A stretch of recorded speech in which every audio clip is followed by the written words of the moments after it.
2023 노벨문학상을 수상한 욘포세의 아침 그리고 저녁입니다.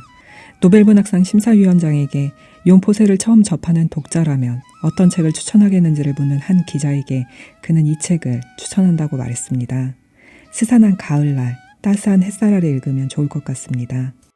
명성만으로는 두툼할 듯 싶지만 의외로 얇은 책에서는 쉬이 마침표를 찾지 못합니다. 시작과 끝이 하나의 긴 문장으로 이어진 듯 쉼표로 연결됩니다. 그렇다고 긴 호흡으로 읽는데 숨이 모자라지도 않습니다.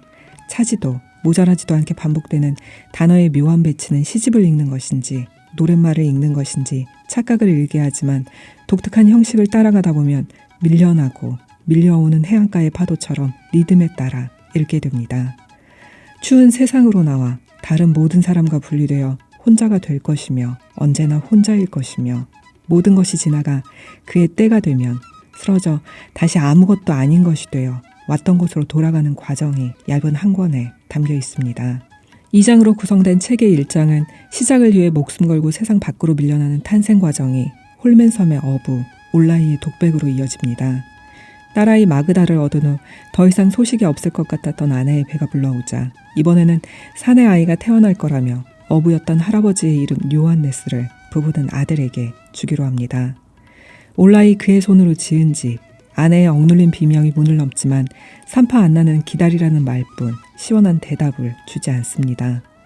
무엇도 알 수 없는 상황, 물리적으로 분리된 공간에서 자신 어머니가 당했던 끔찍한 사태가 아내에게 일어나지 않길 바라며 식탁에서 머리를 감싸고 읊조리는 올라이의 독백은 불안하게 느껴집니다. 이마에 납작 달라붙은 짧고 가는 머리카락, 아내 마르타 가슴에 안겨 새로이 속한 세상 밖으로 울음을 터뜨리는 어린 아들.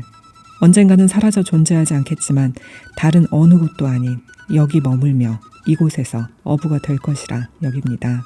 아버지였던 요한네스는 올라이의 아들이 되고 아버지였던 올라이 또한 요한네스의 아들이 됩니다. 시간을 훌쩍 넘어 나이든 요한네스의 침대에서 2장은 시작됩니다. 평소와 다르게 가벼운 몸으로 일어난 요한네스. 루어미키가 더 이상 바닷속으로 가라앉지 않던 날 그의 몫을 다했다고 마음을 다졌지만 어부가 바다를 멀리할 수는 없는 것이라는 혼란 속 늘 같은 패턴의 일상을 시작합니다. 낚시를 할지 산책을 갈지 자전거를 탈지 고민하던 요한네스는 서쪽 만으로 향하기 전 오랜 물건들을 쌓아두었던 창고에 들릅니다.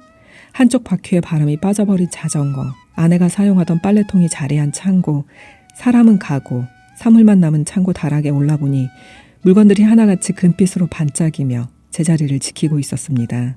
이날은 모든 것이 다르면서 여느 때와 같고 모든 것이 여느 때와 같으면서 동시에 다른 날이었습니다. 다르게 보고 경험하는 게 있다면 단지 그 자신일 텐데 평범하기 짝이 없는 물건들을 딴 세상에 있는 것처럼 지켜보던 요한네스는 이해할 수 없었습니다.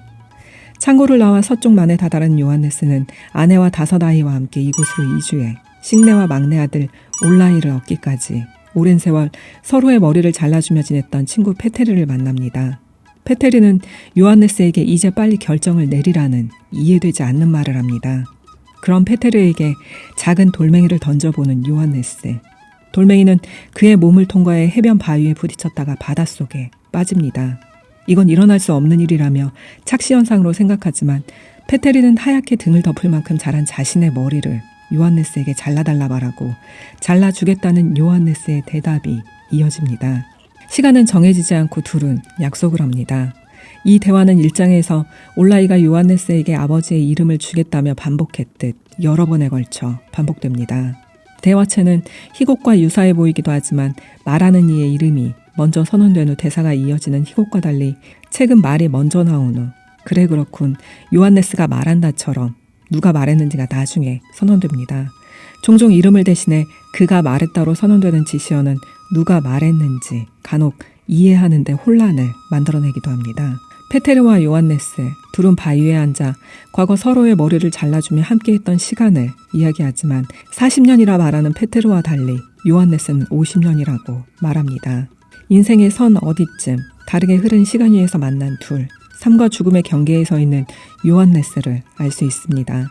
빨리 결정을 내리라는 이해되지 않던 페테르의 말도 알 수 없는 세상의 많은 일들로부터 변화를 받아들일지 받아들이지 않을지를 묻는 것입니다.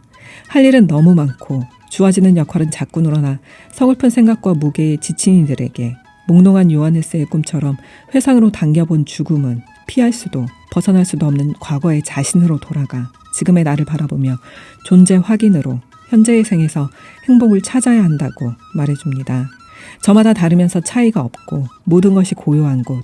요하네스가 에르나 눈빛을 담은 식내가 그녀의 딸 마그다의 손을 잡고 다른 이들과 함께 서 있는 모습을 내려다본 것처럼 짧은 듯 싶지만 길고 긴 듯하지만 짧은 알 수 없는 찰나의 생, 둘러보면 의미를 찾을 수 있다고 전해줍니다.